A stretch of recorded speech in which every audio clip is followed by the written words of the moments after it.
And if there's anything in particular that brought you here today, so just repeating that because I think the record prompt cut me off. If there's anything you'd like to share about what brought you here, you can just drop that in the chat along with your name and your pronouns and where you're calling in from. We gonna rise up till it's one. When the people rise up, the powers come down. When the people rise up, Hey, Jen, thanks for powers being here come anyway. down. They try to stop us, but we keep coming back. Hey, Gregory. Hey, They Peter. try to stop us, Hey, but Melody. we keep coming back. All right. We Um, gonna so nice to see rise up, some new and some familiar rise up names in the till it's chat. one. Peter, would you mind pausing the music? We gonna rise up till.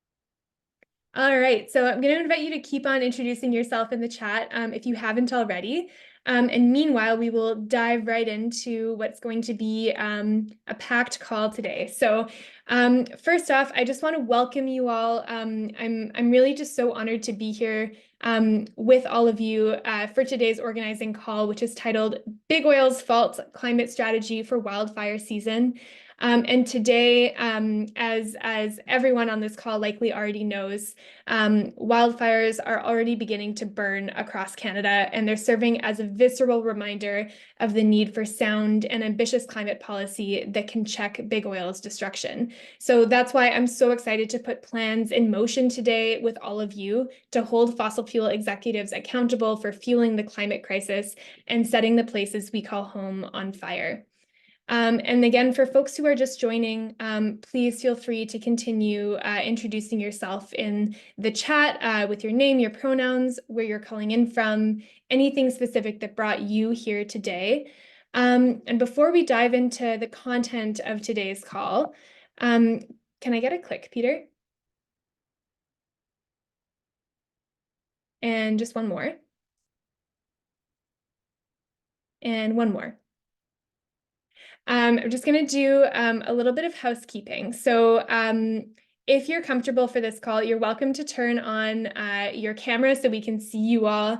You don't have to if you don't want to, but you're very welcome to. You can also rename yourself if you'd like by clicking on participants and finding your name in the participants list, and you can update your name with your pronouns if you prefer. And then we're going to be engaging with you in the chat over the course of this call. We'll be dropping some links in there. We'll be inviting you to respond to some prompts. So just familiarize yourself with where the chat is if you haven't used it before.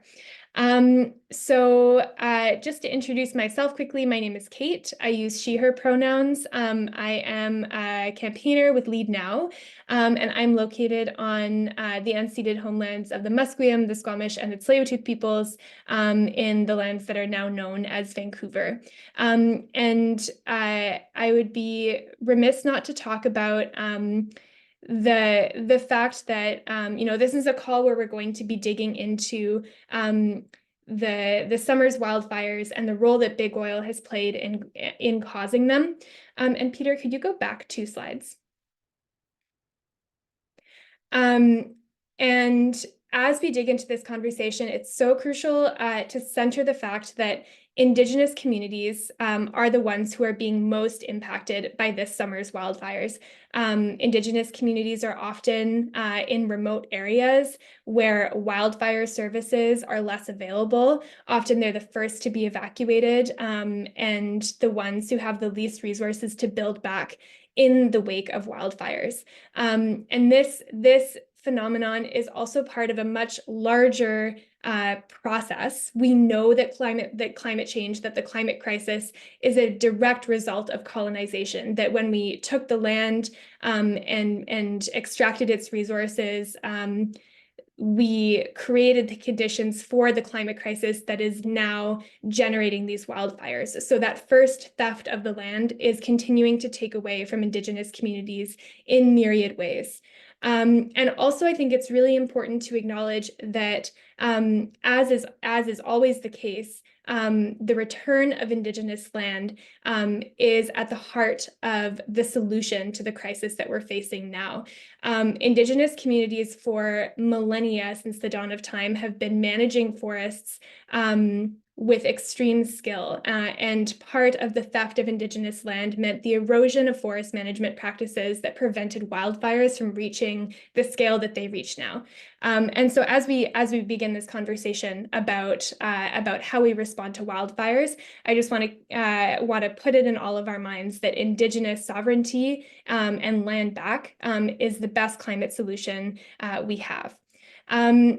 Would also just encourage you, if you don't know the territories that you reside within, Cheryl, one of our co-hosts for today's call, is going to drop a link in the chat called native-land.ca, and it's an interactive map of Canada that shows where Indigenous territories are and where they overlap. So if you don't know what territories you live within, I would really highly recommend checking that resource out.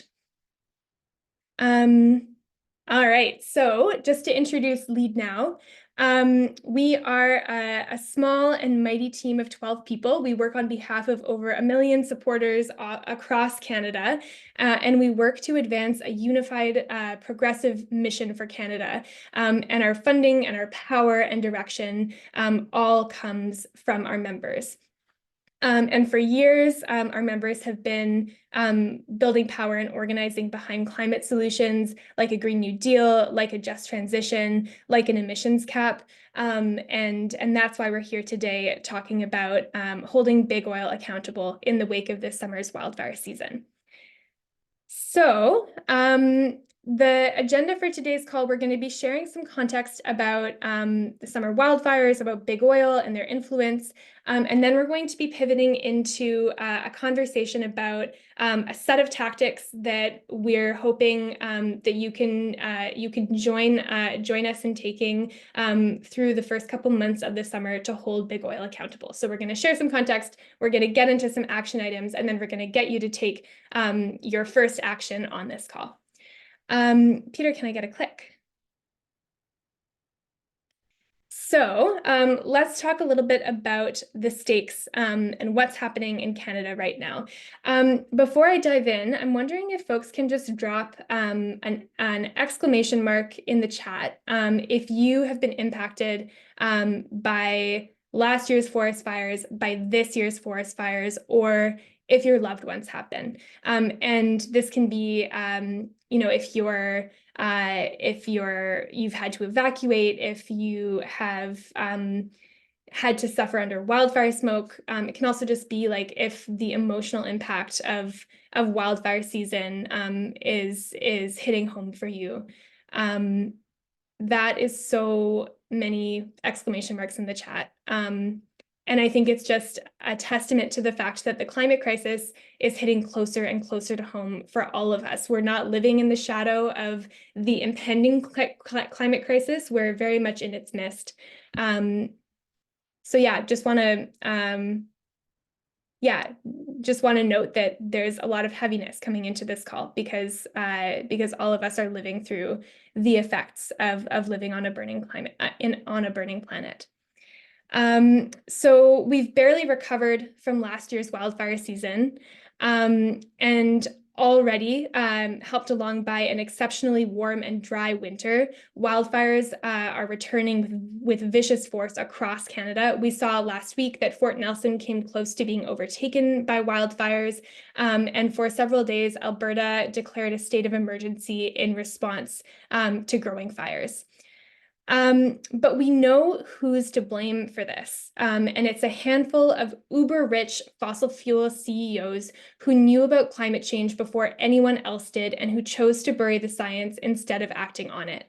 Instead, they mined and they fracked and they burned for decades, and several studies have now shown that the fossil fuel industry is directly responsible for driving the climate crisis that is now resulting in warmer winters and drier summers and increasingly devastating wildfire seasons.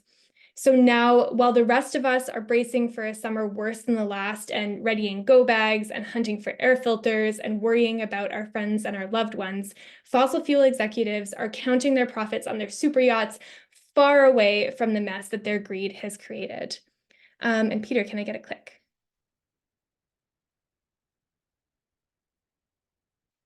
And the worst part of this is that not only are fossil fuel CEOs content to let the world burn, they're actively fighting back against the policies that could begin to repair the damage and ensure a safe climate for us and for generations to come.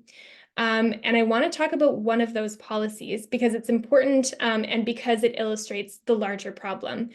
During the last election, the federal government promised an emissions cap, a policy that, if done well, could force fossil fuel companies to rein in their pollution and steer us toward the path for a livable future. It's one building block in the longer-term project of a green and just transition to a sustainable economy.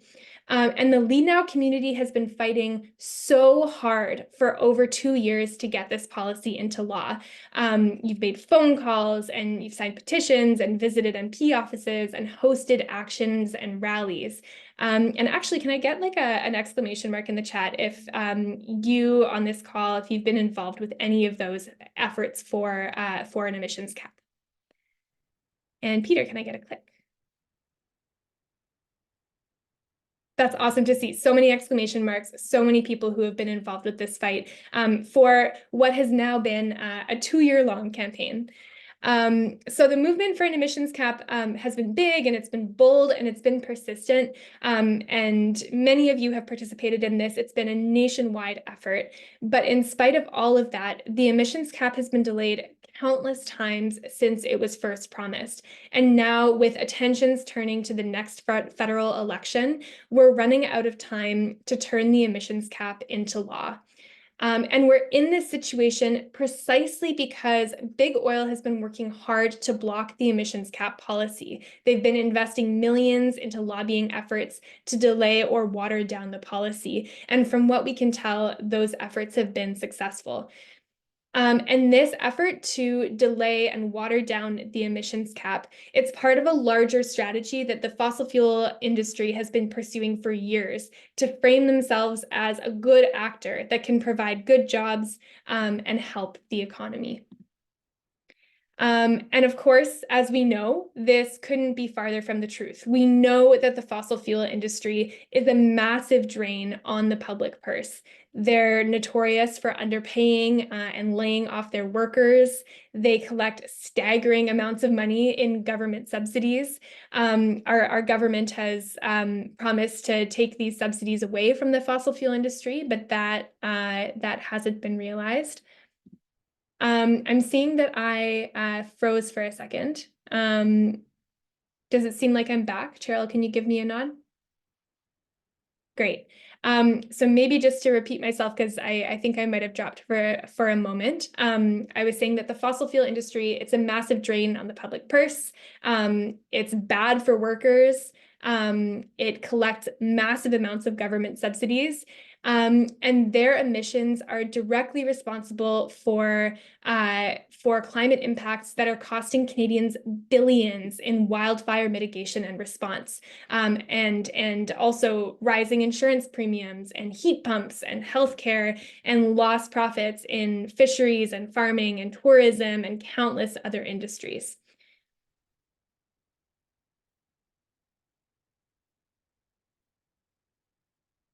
All right. It seems like I dropped again. Cheryl, can you give me a nod when I'm back? You're back. Great. So basically, the fossil fuel industry is costing us so much money. And at the same time, they are raking in just astronomical profits. The fossil fuel industry brought home $25 billion in 2023 alone. And those profits are all going to their shareholders and not the people who are paying the price for their pollution, which is us. It's all of us. So it's plain to see that the fossil fuel industry has no place in a healthy economy. But politicians like conservative leader Pierre Poilievre are working overtime to provide the fossil fuel industry with cover. Poilievre has been deflecting responsibility for the cost of living crisis off of corporations who refuse to pay their fair share in taxes and onto common sense policies like the carbon tax. And as wildfire season begins, you can bet he'll be back to blaming the Alberta wildfires on individual arsonists rather than climate change. Alongside many other lies. So we know that this rhetoric is all spin. We know it's all lies, but it has proven effective. Sorry, I'm going to turn my camera off for a minute to see if that fixes my audio.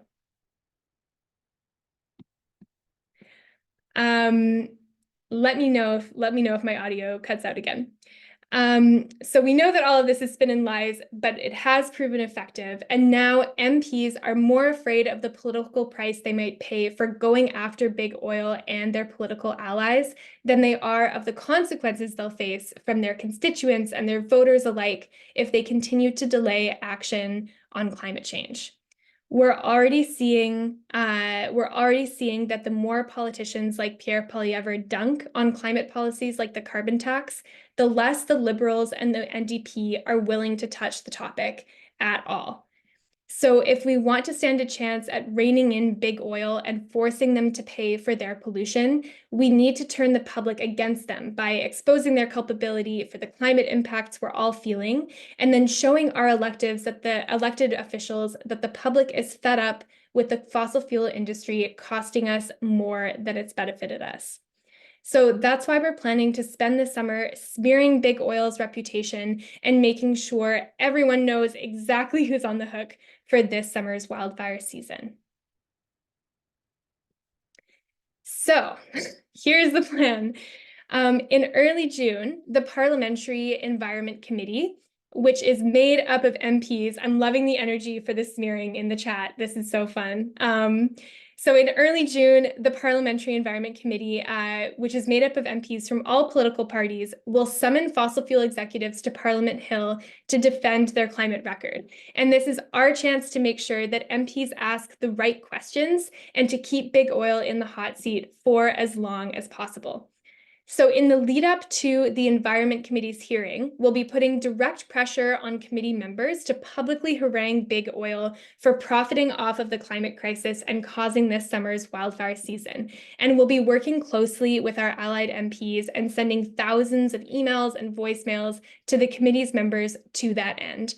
But if we're going to compel our elected officials to rein in big oil's pollution, we need to make sure that everyone, not just the MPs who are already on the Environment Committee, know that big oil is a dangerous actor that needs to be stopped. So that's why the same weekend that big oil will be testifying in front of the Environment Committee, we're going to be asking you to plaster your neighborhoods with flyers and posters calling out big oil for this summer's wildfires. And the idea is that if we can help turn big oil into public enemy number one while they're already under fire on Parliament Hill, it can give our elected officials the support they need to finally pass a bold emissions cap and other climate policies that will rein in big oil's pollution and help us secure a livable future. So here is what we are asking you to do. On the weekend of June 7th to 9th, that's 2 weekends from now, we're asking you to do one of three things. The first is to distribute flyers and have small conversations with people at a community event in your area. That could be a street fair or a parade or a garage sale or a farmer's market.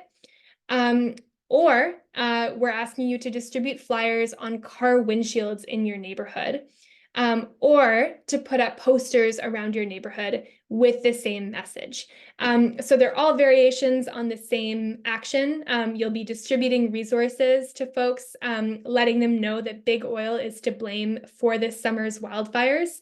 But they're just slightly different depending on where you live and what you feel comfortable with. So if you live in a neighborhood where you're near a busy street and there's tons of telephone poles that you can put posters up on, maybe that's the action for you. If you live somewhere where there's a lot of street parking, lots of cars around, you can distribute flyers on car windshields. If you live somewhere where there's going to be a farmer's market on the weekend or a street fair coming up, you can choose to do that. So the action will be anytime between June 7th and 9th. That's the Friday through the Sunday. And our goal is just to plaster our message everywhere where everyone can see it, right as the media is beginning to report on Big Oil's trial in front of Parliament. All right, are we stoked? Are we ready? Are we stoked? Awesome. Seeing enthusiasm, seeing thumbs up. Okay. What we're going to ask you to do now is if you are ready to sign up to host a flyering or a postering event in your neighborhood, we're going to share a link in a moment. We're going to ask you to sign up to host a local action. And then what happens next is that you'll receive an email with a link to a toolkit and an invitation to book a support call. The toolkit will contain really detailed step-by-step instructions for organizing your action. It'll be your guide to everything. And if this is the first time that you're hosting an action with Leadnow, the support call is a mandatory step in order to have your event approved. But it's optional if you've hosted an event with us already. You can, of course, book one anyway to ask questions and get any support that you need. And then once your event is approved, we'll help recruit people to do your action alongside you. We'll send your action to the Leadnow list and try to get folks to come with you. And we also highly encourage you to do your own outreach if you have friends or family or community members who you think would be keen to take action with you. And then we'll send a print order to a Staples near you. We'll be in touch to coordinate how many flyers or how many posters you want. So all you'll have to do is pick up the flyers and posters on the day of your action. You won't have to pay anything. They'll just be ready for you. And then you'll do the thing. You'll take some photos. You'll talk to some people maybe, and then you'll let us know how it went. And the only thing, I truly believe that the only thing powerful enough to go up against money, especially the kind of money that Big Oil has, is organized people like this, like us. And this is a really key opportunity to shift the equation and help show our MPs that they owe it to us to take the climate crisis seriously and that they owe nothing to the fossil fuel companies that are holding our futures hostage. So, if you are ready to sign up to host a postering or a flyering action in your community, Cheryl is going to be putting a sign up link in the chat, and we're going to do this live together. So if you are ready to sign up to host an event, you're going to click the link in the chat. It's going to take you to an action page. You're going to find the big red button that says host your own event. And you are going to input a couple of details about your event. You're gonna decide a date and a time, and then you're gonna click publish. If you don't know, exactly when the event is going to be or exactly where, that's no issue. You can just put something in and then you can change it later.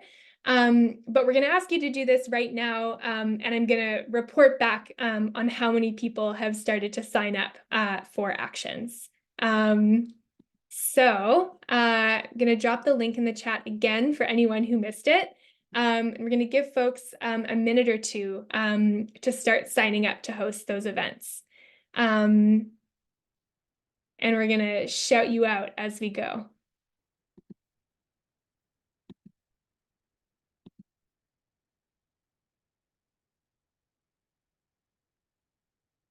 And if you're not sure yet if you can host an event, that's totally fine. We're gonna share some other actions you can take in a minute. But the more actions we have on the map, the more impact we can have. Teresa, I'm seeing you write in the chat, what do you mean by event? And any of these events are just it's you saying I am going to host a postering or a flyering event. So that means that you're going to be the one responsible for picking up the posters and kind of gathering people on the day of, but we'll help you recruit and we'll give you all the resources you need to pull it off. All right, we have our first event in. Shout out Tyler, who's going to be doing a flyering or postering event in Stratford.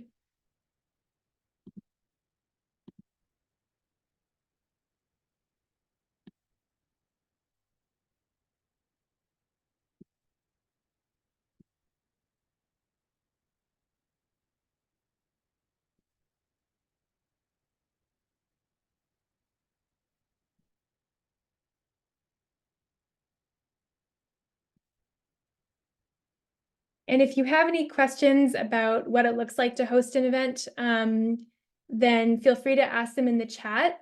Peter and Cheryl are both here to answer your questions. So yeah, if you have any concerns, any questions, feel free to ask them. And we have our second event. We've got a postering event in Kamloops. Shout out Gregory.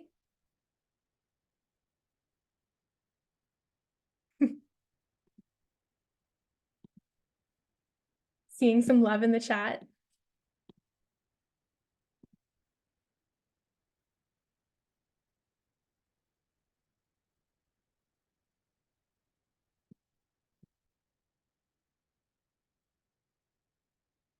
And if anyone is having issues with the link or clicking on it, you can also just type it into your browser.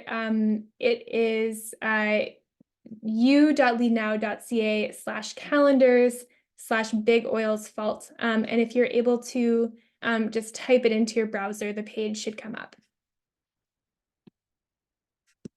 All right, we've got events 3 and 4. We've got Kirsten in Victoria. We got Mandy in North Vancouver.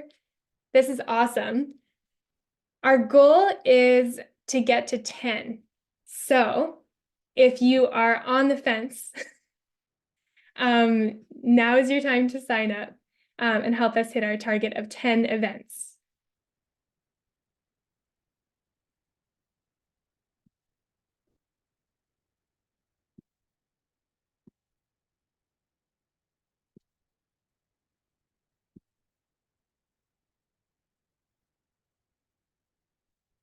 And if you have a conflict, no worries. If you're interested in hosting a postering action, but you're free a different day or a different weekend, you're welcome to sign up as well. It's not, yeah, it's not an action that has to happen that weekend. Yeah, but it's just like fun to have it be unified. So if you are available a different weekend, you're welcome to sign up as well.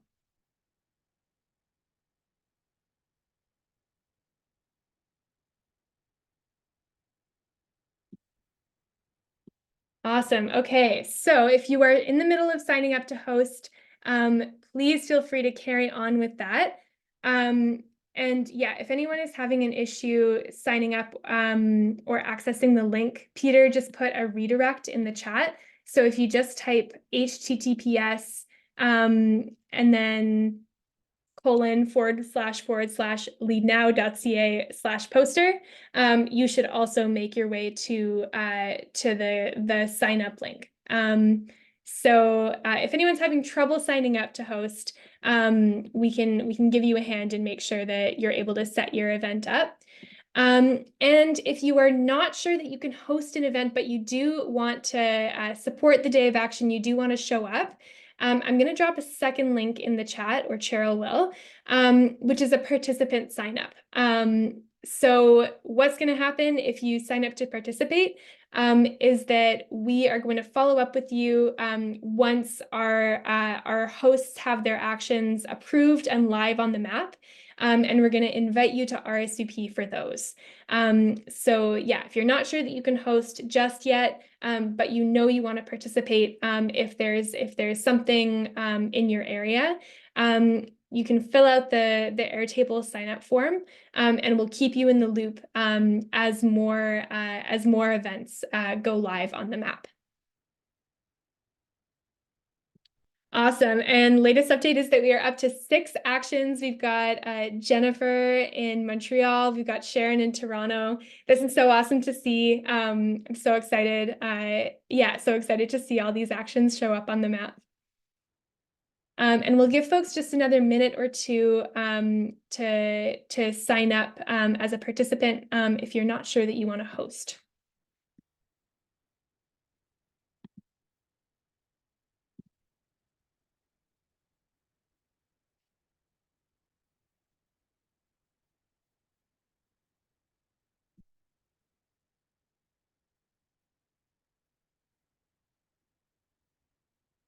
Awesome. So cool to see the actions roll in. And I'll also just drop the toolkit in the chat. Hosts will also receive a link to this, but if you're interested in just getting a jump and seeing a little bit more about what the action will look like, you're very welcome to click the link and read through it. All right. Well, we are arriving toward the end of our call for today. I want to share, I just want to say a huge shout out to everyone who has signed up to host an event. It can be a really scary thing to like step up to lead something.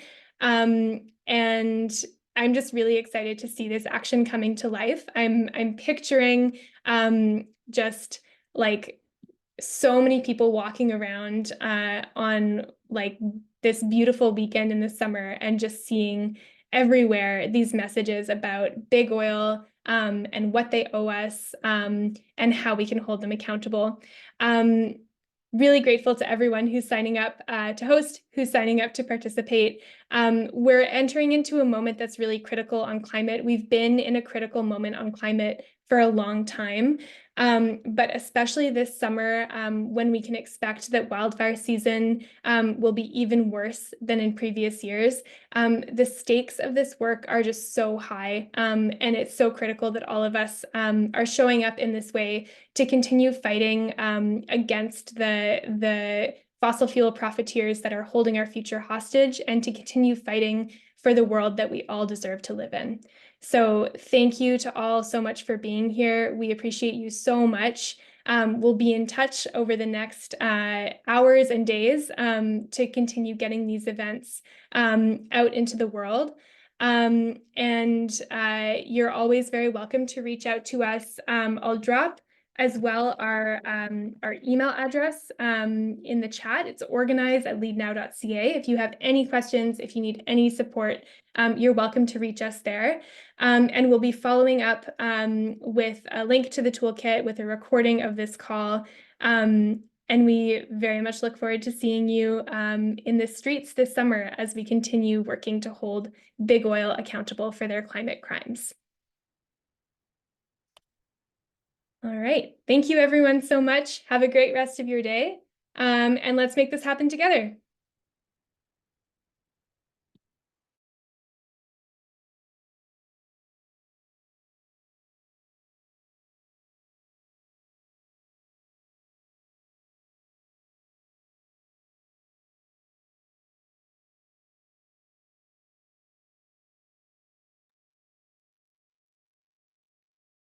And we'll stick around on the link for a couple minutes if anyone has specific questions about their events, about postering, flyering, big oil, wildfires.